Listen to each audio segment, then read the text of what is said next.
Welcome to Symphoria Presents Meet the Conductor. My name is Kelly Covert and I play flute and piccolo with Symphoria, and I will be your host as we get to know the ins and outs of each of our conductors. Today we welcome Symphoria Music Director Lawrence Lowe.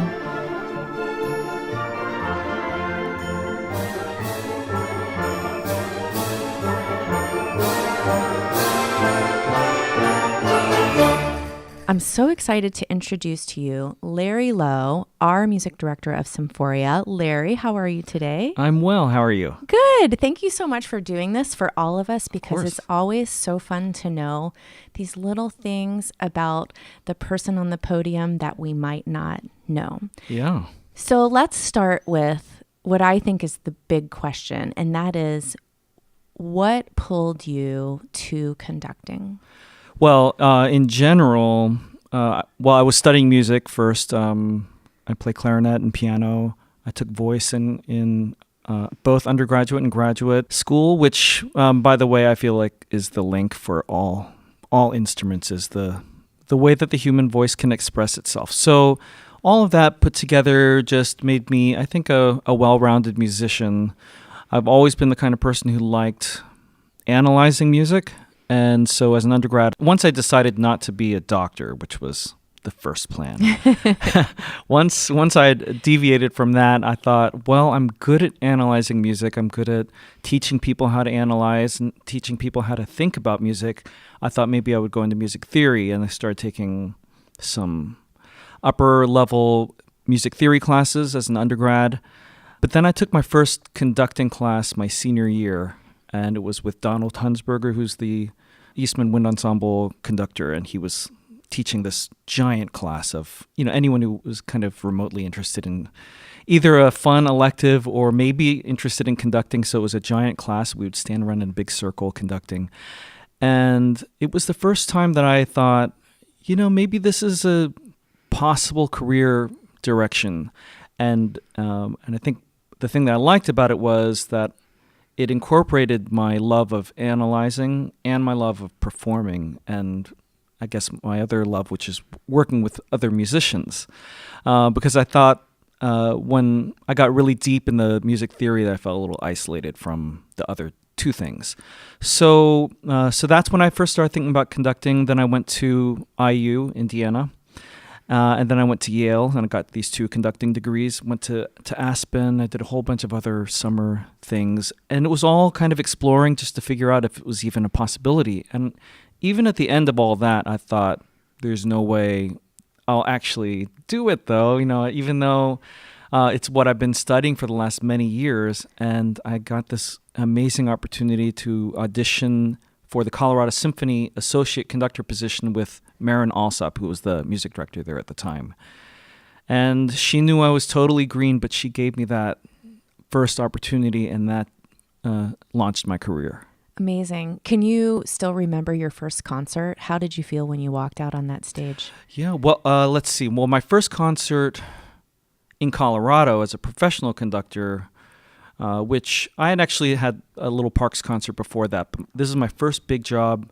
My first concert was at Red Rocks, which is this venue outside of Denver, kind of up in the mountains. It's this natural amphitheater, all these red rocks kind of coming up around the stage. And Red Rocks is really famous for having volatile weather. So we went out there. I had this whole concert of like Duke Ellington and 1812 Overture and this and that. And it was so windy and so rainy during my first rehearsal that we canceled rehearsal. We all went down to the cafeteria, and I sang through the whole concert for them. I was just saying like, oh, in this place I'm going to go do-do-do-do, and then I'm going to conduct like this. And, I don't know if people were paying attention, but I think they probably found it to be entertaining. And then we went out and did the program without an actual rehearsal.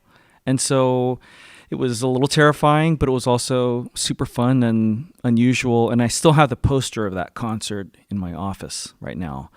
And I always remember it because it was just sort of like, you never know what to expect in music. In any concert, anything can happen. And that's one of the things that's magical about live music, but it's also something that really, happened probably at the nth degree for my first concert. Oh, I can't even imagine. And the fact that you said it was fun, I think means that you definitely chose your career well. Yeah, I guess so. Yeah, like I didn't dread it.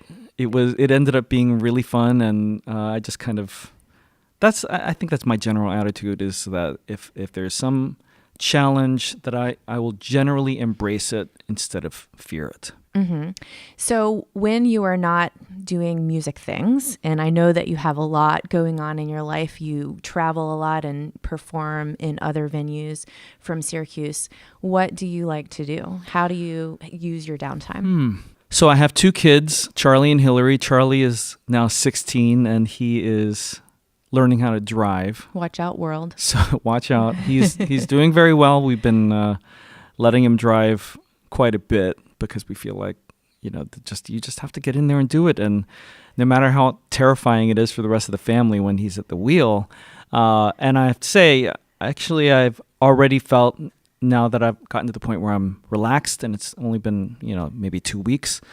But that's something that we do in our spare time these days, spending any time with our kids, both Charlie, who's 16, and Hillary, who's 12. And Hillary's, violin and dance and, of course, school, and Charlie is violin, piano, and soccer, and, whatever else, plus all of their school. So just being around them and managing their incredibly busy lives is a joy, and also takes up a lot of that extra time when I'm not doing my quote unquote work. Mm-hmm. And so, so there's all that. I like biking. I do mountain biking. I'll also, if I want extra exercise, our neighborhood's on a big hill, and I'll just ride my really giant mountain bike up and down this hill for exercise. And I think a lot of people see me in the neighborhood like, why is he riding that? Because I have a lighter bike, but I get such an amazing rush and feeling of accomplishment when I get to the top, carrying the weight of a bike that's inappropriate for that purpose. So anyway, there's a lot of those kinds of things that help keep me centered and keep me out of just kind of having a one-track life, which I love music, and music is obviously such a huge part of my life, but I really love all the other things in life. And I think as a musician, all of the other things add to the music. Yeah. Oh, absolutely. And by the way, I didn't mention my wife, Jennifer, who obviously a huge part of my life, but I met her through music. Oh. And yeah, she was singing in the chorus in Colorado, my first job. And I met her through rehearsals, where I was leading rehearsals with the chorus, because it's one of my my degree as a master's is in choral conducting, which is why I really love working with choruses. And I met her through the course of those rehearsals. So I think there's a lot of our life actually together has started and rooted in music, and has continued that way. Even though she's not a professional musician, she's by degree and profession high school math teacher. But we have so much in common, and she's my biggest critic, and I think biggest supporter. And both of those things are equally important to me from her. I don't want her to say everything was great all the time, because I want honesty, and it helps me grow. And I also really trust her opinion. Yeah. And she does sing sometimes with the Oratorio Society. Absolutely. In fact, when we're recording this, tonight is the first rehearsal for the Casual Classics, where we're doing the Haydn Mass in Time of War. She sings in the Syracuse University Oratorio Society, which is made up of students and community members under the direction of Dr. John Warren. It's a great chorus, and she has really found that it's a great outlet for her as a singer. Mm-hmm. I love that. So one last question to wrap things up, and that is, if you could have your dream Symphoria concert, what would that be? Well, I think one of the most amazing musical experiences for me as a musician in an ensemble was to sing in the on-stage chorus for Mahler 8 with Robert Shaw conducting, Cleveland Orchestra playing at Carnegie Hall. The chorus was made up of actually the Atlanta Symphony Chorus, which is a chorus that Robert Shaw was basically the father of that chorus. Also the chorus at the May Festival in Cincinnati, and a whole bunch of tenors from Indiana University, which why I got involved in it. It's Symphony for 1,000, and is kind of the nickname. There's a giant organ. There's all these soloists. There's offstage brass. The chorus was so big that it filled the stage and filled some of the balcony and up throughout the audience, just because you have to have as many voices as possible. We didn't have 1,000 people, but it was, in the many hundreds. And by the way, there's a photo in the New York Times of the performance where Robert Shaw's turning around, conducting the brass up in the balcony, and you can see the chorus up there, and there's this really tall person right in front of me. And you see the kind of outline of a black head of hair behind, and that's me. So the hair. Yeah. At that time, I had this like giant mop of hair. So some things changed. Some things changed. Yeah.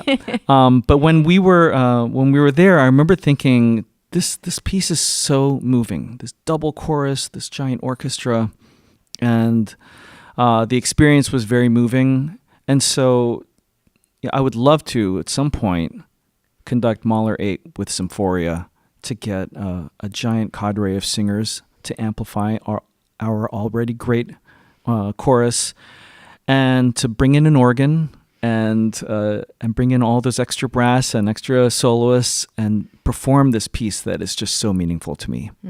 That sounds amazing. And I can't imagine what that must be like to be on the podium and have literally all of that music just coming right at you. It's amazing. Just I don't know about that particular piece, but anytime you have those kinds of forces on the stage, like last season when we did the Verdi Requiem, the feeling of the sound coming right in a way through me. I can feel the vibrations of the orchestra, of the chorus, of all the soloists, and being on that spot where I am helping to coordinate and lead a performance with all of those sounds coming at me.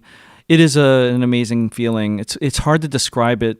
I wish I could just have a rotation of the audience, just walk up onto the podium, stand there for 5 seconds and just keep going and get as many people up there as possible while the orchestra and chorus is performing, because it is really amazing. I know for you, you play in the woodwind section, so you have your vantage point, and it must be amazing for you too, because you have strings in front of you, you have percussion kind of back to your right, you have the horns right behind you, the trumpets to your left from behind, timpani right from, I'm sure you can feel all of that. And it's probably an amazing thing for you too. Anytime that you're performing with a group of musicians and you're that close to the action, it's hard to describe it. And I highly recommend it. And if you want to just sneak up on stage sometime, embrace the chance. Well, and I will just second that. I feel so fortunate to be a part of this group where we're on stage making music together with you, with each other, and the energy that we feel in performances and even in rehearsals is just a thing of beauty. So we are so lucky to have you, Larry. Thank you so much for spending your time with us today to give us a little glimpse into what your life is like when you're on the podium and when you're off the podium. And everyone listening, make sure you get your tickets for the next Masterworks so you can experience this yourself.